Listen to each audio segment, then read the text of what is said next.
Mga kapuso, magpapatuloy ba yung mga paggulang naranasan natin katulad na lamang kahapon? Hindi lang dito sa Metro Manila kundi sa iba pang bahagi ng Luzon ngayong weekend. Meron ba tayong nakikitang papalapit na sama ng panahon maliban dito sa low pressure area ang ating binabantayan? Mula po dito sa GMA I Am Ready Command Center, ako po si Nathaniel Cruz at ito yung pag-uusapan natin ngayong araw na ito sa ating webcast. Mga kapuso, yung low pressure area na nasa may silangan ng Luzon, base dito sa wind map ng the weather company, ay inaasahang magpapatuloy na sa kanyang pagkilos patungo sa northwest towards northern Luzon. Pero ang isang nakikita natin dito ay ang paglakas nitong hanging habagat sa mga susunod na araw, particularly Saturday and Sunday. Now, makaka-apekto naman dito sa may western sections of Luzon hanggang dito sa may Visayas. Kaya asahan na ang hindi lamang maulang panahon kung hindi mahangin na kondisyon dito sa Bataan, Zambales, kasama na rin ang ibang bahagi ng Ilocos Region, Southern Tagalog, lalo na dyan sa may Mindoro, Palawan at sa may Panay Island. At bukas mga kapuso, dahil sa epekto ng low pressure area na dumaraan dito nga sa Luzon at ng paglakas ng hanging habagat, mga pagulan, katamtaman hanggang sa posibleng malakas ang mararanasan dyan sa western sections of Visayas hanggang dyan sa may Luzon, kasama na ang Metro Manila.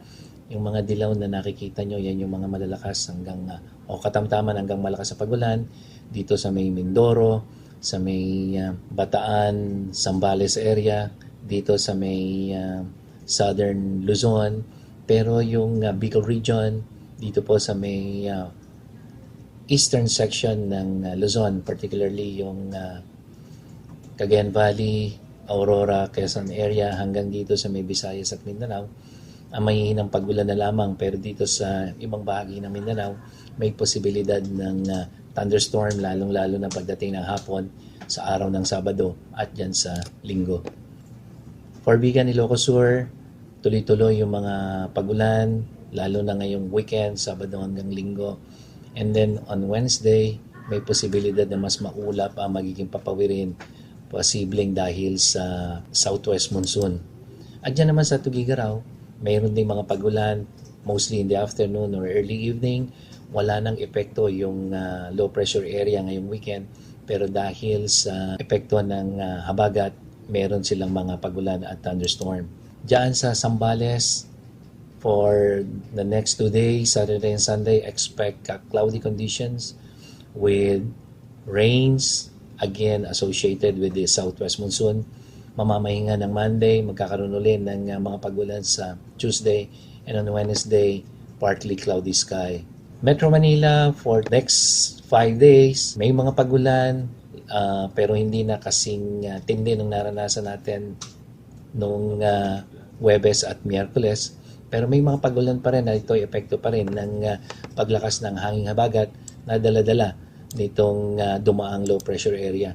In Cavite, maulan po bukas, sanhi ng malakas na hanging habagat, pero magre-relax na yan pagdating ng Linggo hanggang sa Miyerkules. Doon sa mga pupunta ng Palawan, maulan pa rin po dyan bukas, lalong-lalo na pagdating ng Linggo.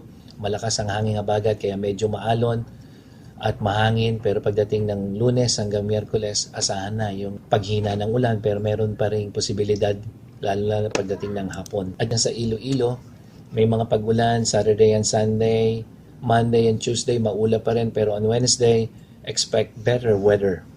At dyan po sa Zamboanga City, may mga pag-ulan pa rin nararanasan. Hindi na yan epekto at walang epekto yung low pressure area na dumaan dito sa ating bansa. Expect afternoon rain showers or possibly thunderstorms Sabado-Linggo. Bahagyang mawawala pagdating ng Lunes at mayroon na namang mga pag-ulan. Mahihina lang naman yan pagdating ng Miyerkules at Huwebes.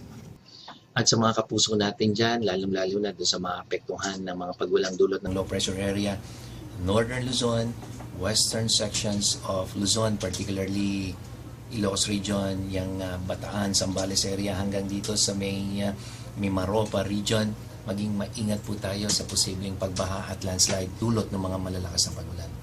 Mula dito sa GMA I Am Ready Command Center, ito po si Nathaniel Cruz. ang inyong naging tagapagtulong.